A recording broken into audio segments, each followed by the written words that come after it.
முதலமைச்சர் ஸ்டாலின் பிறந்த நாளையொட்டி சென்னை ஈஞ்சம்பாக்கத்தில் 13 மீனவ கிராமங்கள் பங்கேற்ற படகு போட்டி நடைபெற்றது. இந்த போட்டியை துணை முதலமைச்சர் உதயநிதி ஸ்டாலின் படகில் கடலுக்குள் சென்று தொடங்கி வைத்தார்.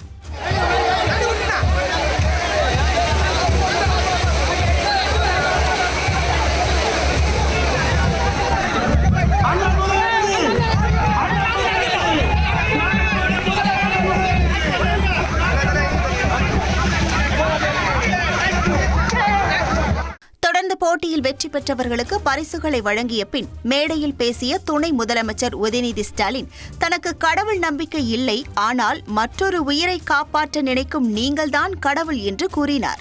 எப்ப புயல் மழை வந்தாலும் மக்களை காக்க முதல் ஆளா தெருவுக்கு வந்து அந்த பணிகளில் ஈடுபடுறது மீனவ மக்களாகிய நீங்கள் தான்.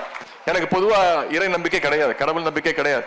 ஆனா இன்னொருத்தரோட உயிரை பிரைவேட் லிமிடெட் கம்பெனி ஆரம்பிக்கலாமா இல்ல பார்ட்னர்ஷிப்ல ஆரம்பிக்கலாமா? எது கன்ஃபியூஷன்? ஒரு எக்ஸ்பர்ட் கிட்ட பேசிரோம். எப்படி? பாஸ் வாலா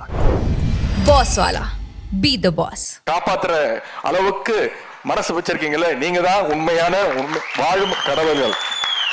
மீனவ மக்கள் உங்களைத்தான் கடவுளாக நான் பார்க்கின்றேன். எனவே நம்முடைய மீனவ மக்களுக்கு தமிழ்நாடு அரசும் நம்முடைய முதலமைச்சர் அவர்களும் என்றைக்கும் துணை நிற்பார். நீங்கள் அவருக்கு என்றென்றைக்கும் துணை நிற்பீர்கள் என்று நான் நம்புகின்றேன். 234 குறைந்தது எங்க தலைவர் டார்கெட் 200 தொகுதியை ஜெயிச்சு காட்டுவோம்னு தலைவர் சொல்லியிருக்கிறாங்கன்னா மீனவ மக்கள் உங்கள் மீது இருக்கக்கூடிய அந்த நம்பிக்கையுடைய வெளிப்பாடுதான்.